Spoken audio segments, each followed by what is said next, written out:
APUI, honorable assistance, bonjour. Donc aujourd'hui, je vais essayer de vous présenter un petit peu le projet sur lequel on est en train de travailler.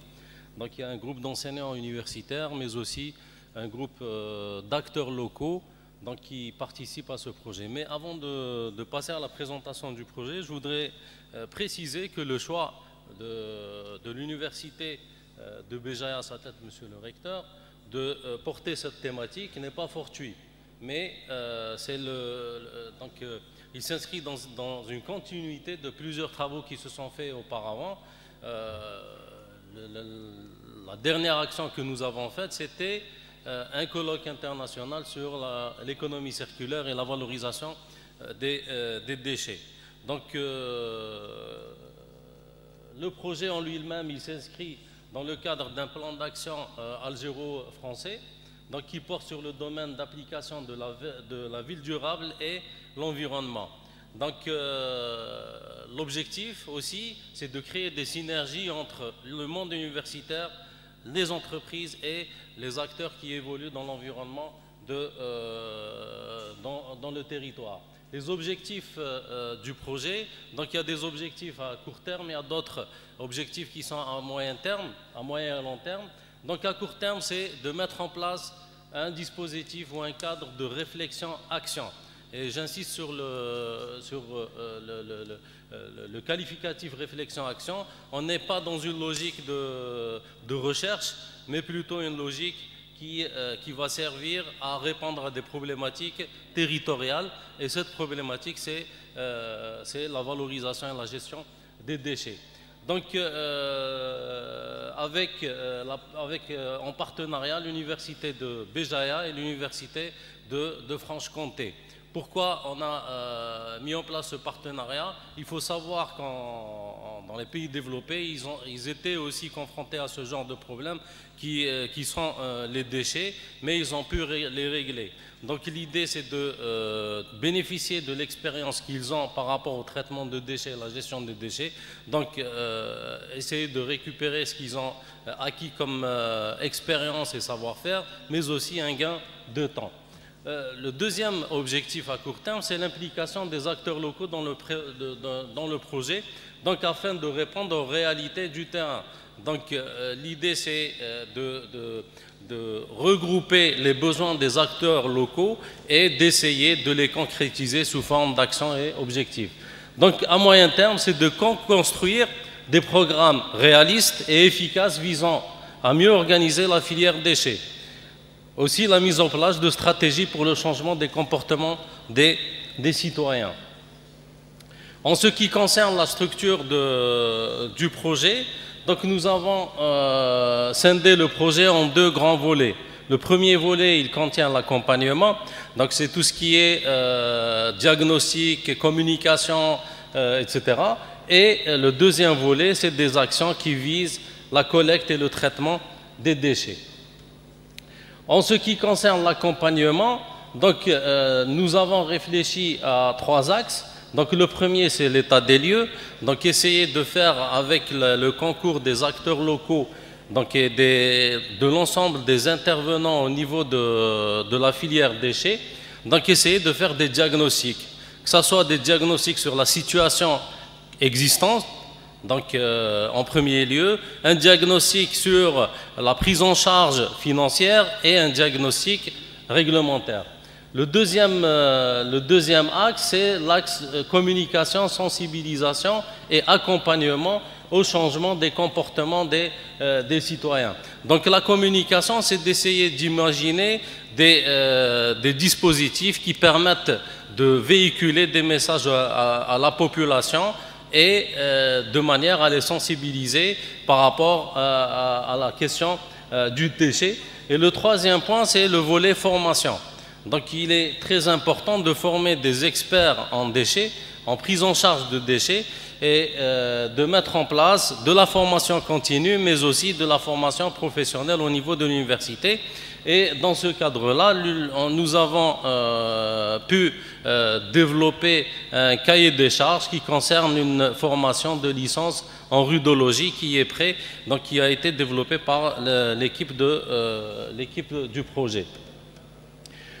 En ce qui concerne les actions en matière de collecte et de traitement des déchets, donc l'idée c'est d'essayer d'être opérationnel. Donc nous avons, donc l'équipe de réflexion a imaginé six objectifs et chaque objectif il est composé de plusieurs actions. Le premier objectif c'est d'agir sur la quantité de déchets produits. Donc partant du principe qu'un bon déchet c'est un déchet qui n'est pas encore produit. Donc l'idée c'est d'intervenir justement au niveau de la production des déchets à travers la prévention du déchet à la source.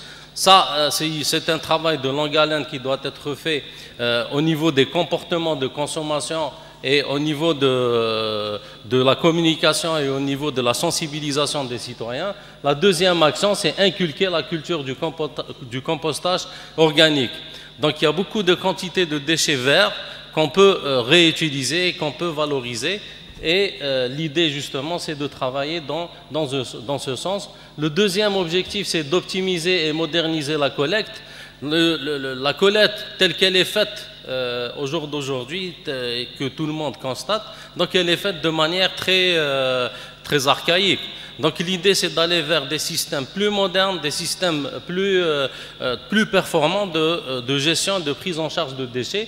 Donc déjà à travers l'aménagement des points de collecte, donc il y a en particulier dans la ville de Béjaïa, il y a certains points noirs de collecte où les poubelles sont à ciel ouvert,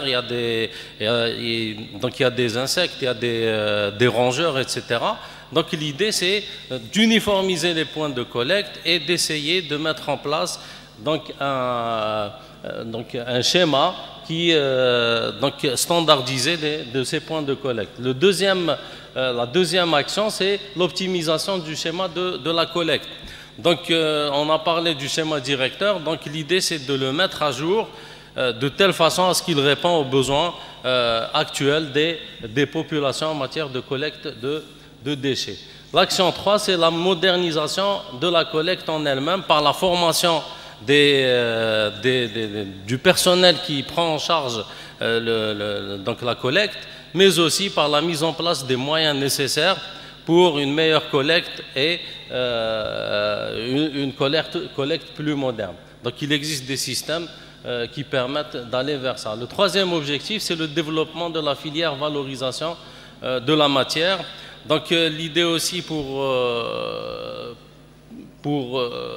s'en débarrasser aussi du déchet, c'est de développer le secteur économique ou la filière économique relative aux déchets.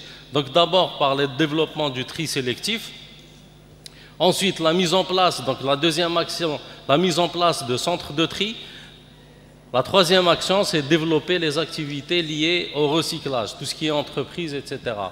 La quatrième action, développer la valorisation biologique.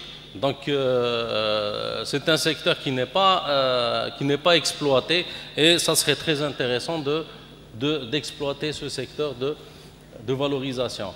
Le troisième objectif, il concerne l'élimination définitive du déchet. Donc c'est l'élimination finale du déchet, donc à travers justement le CET.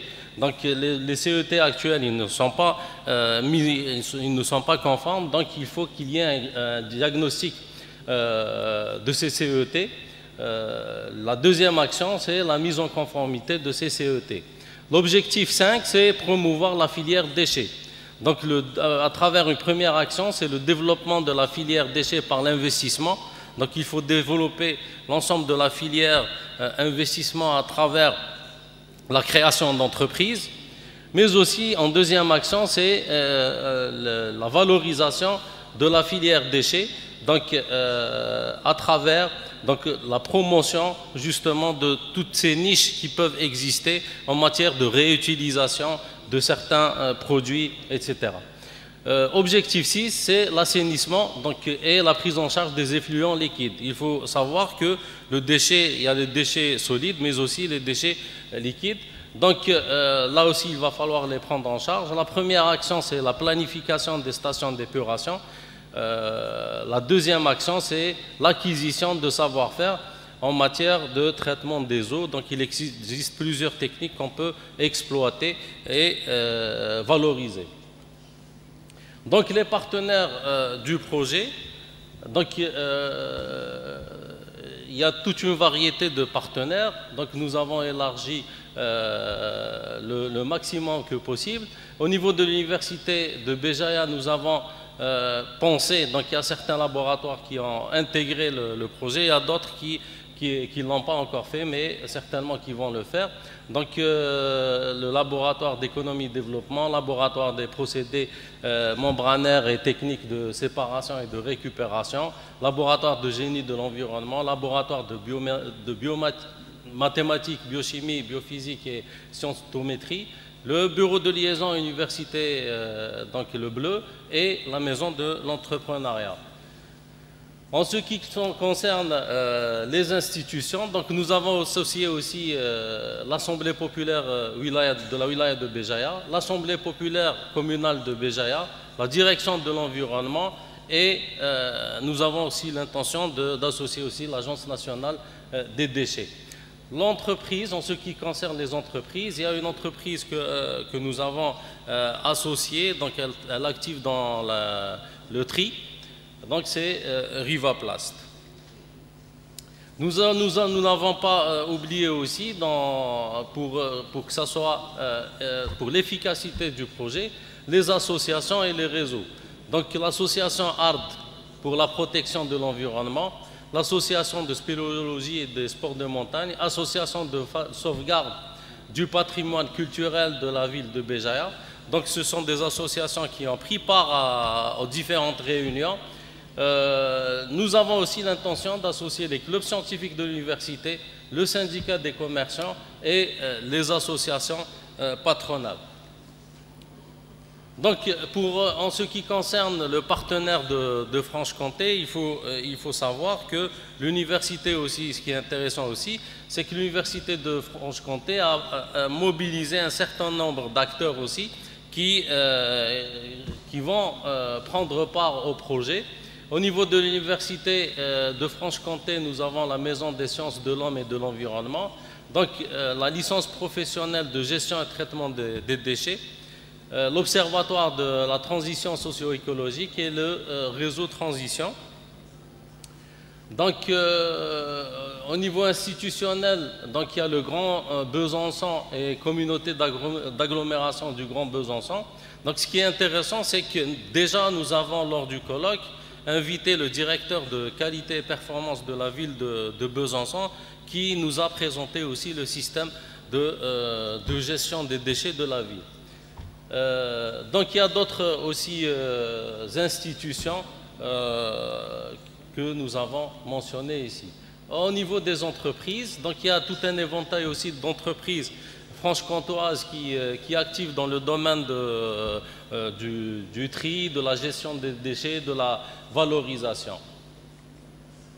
Aussi, il y a le tissu associatif qui est impliqué dans le projet. Donc tout au long depuis le début du projet, nous avons effectué un certain nombre de réunions, de rencontres. Donc la première rencontre, c'était celle du 28/3/2018, où nous avons invité donc, les acteurs locaux. Donc il y avait la PUI, il y avait la direction de l'environnement, il y avait certaines associations que j'ai citées. Donc l'idée, c'est de les mettre au courant du projet, donc présentation des grands axes du projet, et aussi la présentation du document que l'équipe projet avait élaboré. Donc c'était un document initial qui va constituer donc, une matière sur laquelle on pouvait travailler, et aussi discuter de l'implication des acteurs dans les différentes phases du projet. Donc, une deuxième réunion ou une deuxième rencontre qui s'est faite le 12/4/2018.